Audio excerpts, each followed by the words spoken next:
Dear student, आप सभी का आज के सेशन में वेलकम कर रहा हूं। आज के सेशन का जो क्वेश्चन है वह इस प्रकार है। प्रथम कोटि अक्रिया के लिए वेग स्थिरांक k है। 99% अक्रिया पूर्ण होने लगा, समय कितना होगा?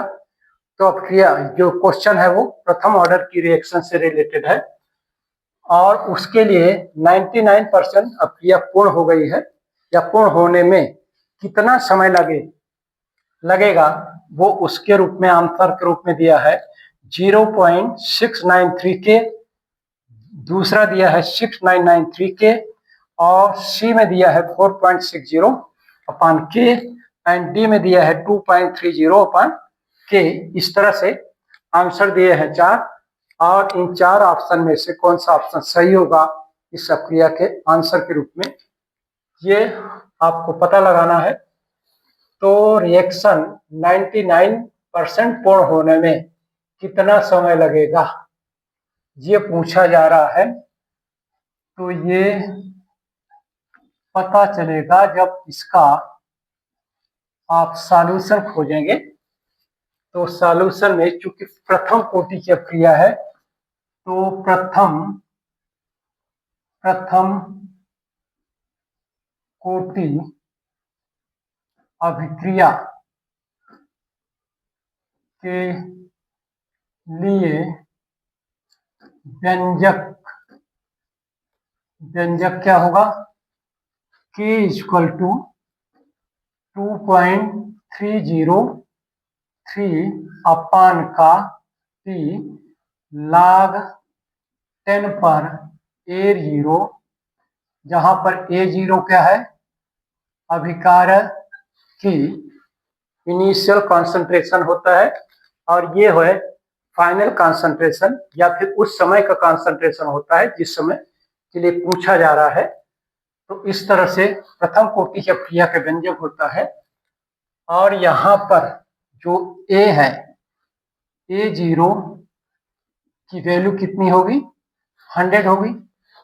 चूंकि 99% अक्रिया पूर्ण होने के लिए समय पूछा जा रहा है, कहने मतलब A0 100 होगा और A का मान क्या होगी? A की वैल्यू क्या होगी? तो 100 माइनस 99% अक्रिया पूर्ण हो गई है या पूर्ण होने में। तो A इक्वल टू क्या आ जाएगा? 1 आ जाएगा।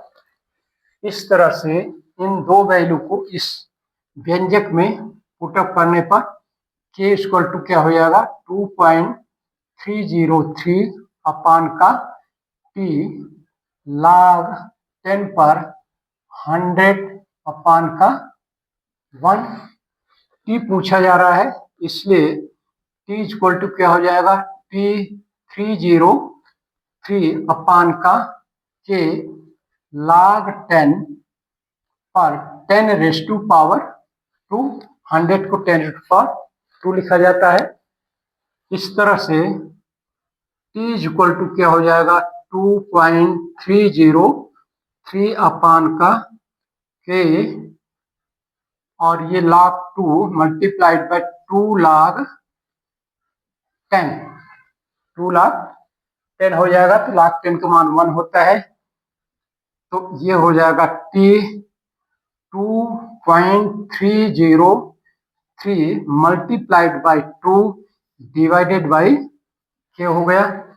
मल्टीप्लाइड करेंगे ये हो जाएगा 4.606 अपान का k is equal to t आएगा।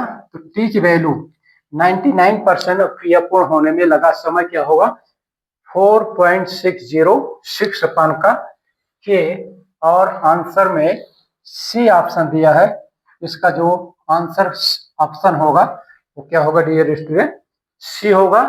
तो नेक्स्ट वीडियो में आप सभी के लिए एक नए क्वेश्चन के आंसर के साथ पुनः इंटरेक्ट करूंगा। धन्यवाद।